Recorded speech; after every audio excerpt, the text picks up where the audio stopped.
Okay, the Frankenstein monster was my favorite. Now, the Frankenstein monster could be played as a character, and Boris Karloff did play him as a character, and there's been other versions that have done that. Yeah, Frankenstein was definitely my favorite, because he would be the ones that I would have nightmares about or something. My father goes out and has to wrestle with him.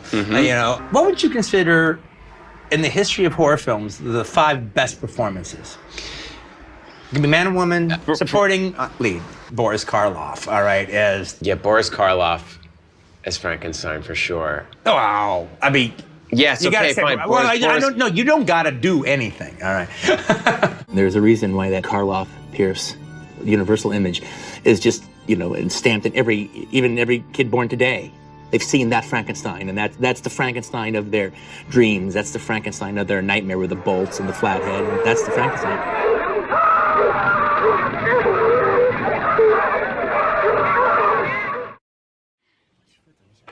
Bin ich Deutscher? Nein. Bin ich Amerikaner? Nein. But speaking of orangutan, the monologue in Bastards about King Kong with the card game. Oh, yeah, Thinking about creatures that are apes. Yeah. When I first read that scene about was I brought in chains, was I brought in slavery. Yeah. Als ich in Amerika ankam, wurde ich da in Ketten zur Schau gestellt. Ja. It's so obvious now, but I had never put King Kong in that context. I don't know how you can. I had never thought about it. I'd see, to me, as a kid, it's the monster on top of the Empire State Building. As a kid, I had never thought... As a child, I wasn't thinking about the slavery metaphor there. No, it was Was that one of your favorite films? Yeah, it absolutely was. He was a big monkey, and I loved that big monkey. The movie would have to be more about a big monkey for it to have the pop cultural resonance that it has and the purchase that it has over the years. To me, once I became of age and I could see it, it's a complete metaphor for the tribulations of the black male in American white society. Weaving it in the card game in Inglourious Bastards. But, I think a lot of people saw Bastards and went, I know a lot of people watched Inglourious Bastards, and after that card game where he talks about King Kong and he through the guessing. Bin ich die Geschichte des Negers in Amerika? Nein. Also dann muss ich King Kong sein. People went back and they rewatched the film in a way that they never had before. But you I'm sure there's quite a few subtextual writers who've written about it before Bastards. But a lot of people aren't reading those writers. No, I agree. A lot of people, I'm not saying that you were the first one to write about it. But you were the first one to put it in a pop culture movie that has nothing to do with King Kong or subtextual slavery. You're just watching this war movie and suddenly you get this nugget of information that really stuck with a lot of people. One of the things I think that's actually truly great about King Kong is I almost think it's and again, what actually makes this so meaningful is how much time and work was put into the movie to say that it's an accidental classic, a movie that required so much work. But I do think it is an accidental classic. The things that make King Kong truly great, I don't think are coming from Ernest B. and Marion C., the co-directors. I think they are coming from Great White Hunter racist vibe, which would fit in with the movies that they did before this. They're going into uncharted territory and filming these exotic lands, whether it be the Orient or Africa, very much making them, this is not civilization, these are the others, and aren't these others fascinating? And they're so not us.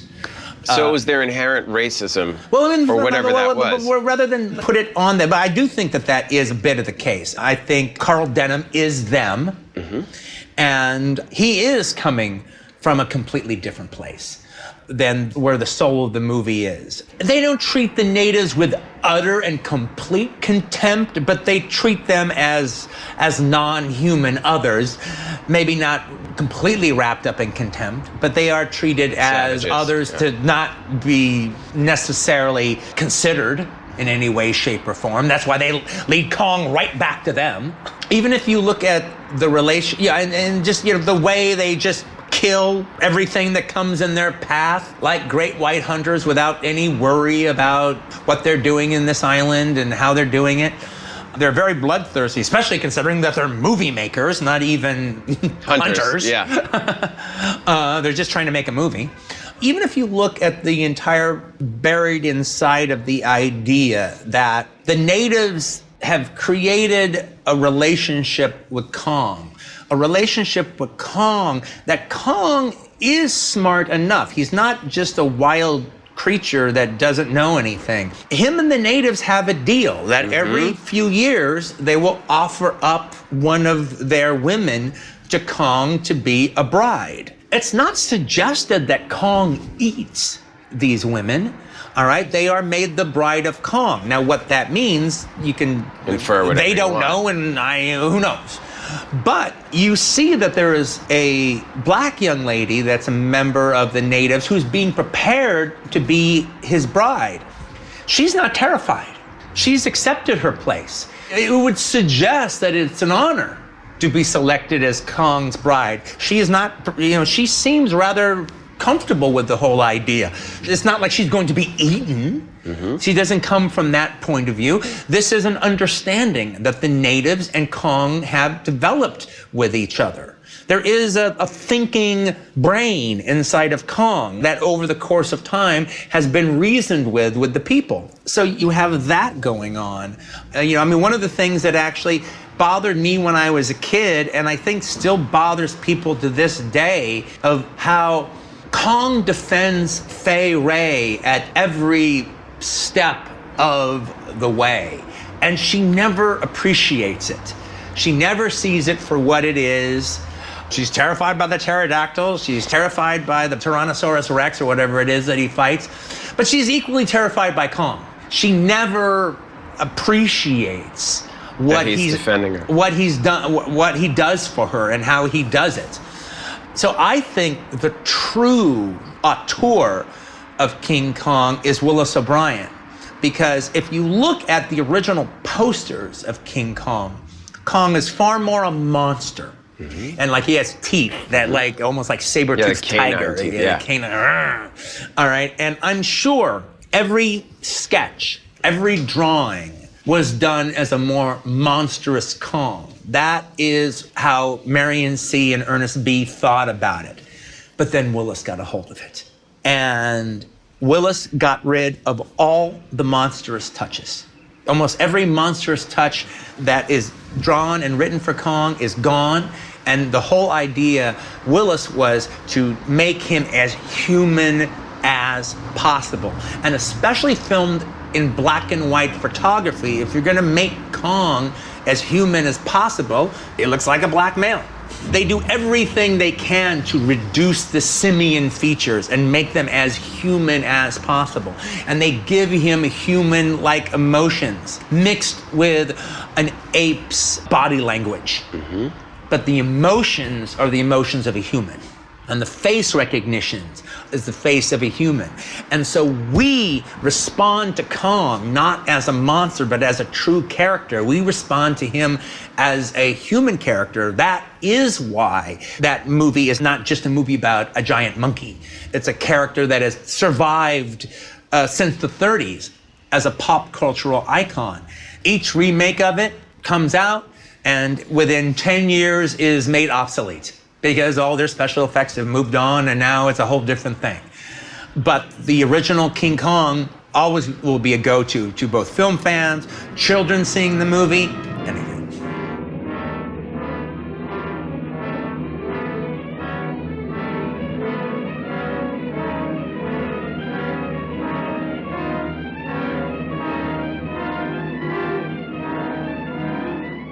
Well, Bride of Frankenstein is one we haven't discussed. I mean, the Elsa Lancaster hair, it's still iconic to this day. Yeah. That was one where I remember as a kid, you think, where are they going to take the story? And the Bride of becomes a thing because of that movie. The Bride of Frankenstein. No, that's one of the great sequels of all time. It's one of the great movies of all time. It actually transcends being a sequel. I think. It does. There's certain movies that escape the number 2 and just become their own thing, and that's one of them. Well, I think that's one of the ones where it's better than the first movie. So if I have to choose between watching Frankenstein or The Bride of Frankenstein, I'll always choose Bride of Frankenstein. And that actually literally does what Richard Franklin was talking about. Because you remember the scene with the old blind man, and people will think that that's in Frankenstein. No, that's in Bride of Frankenstein.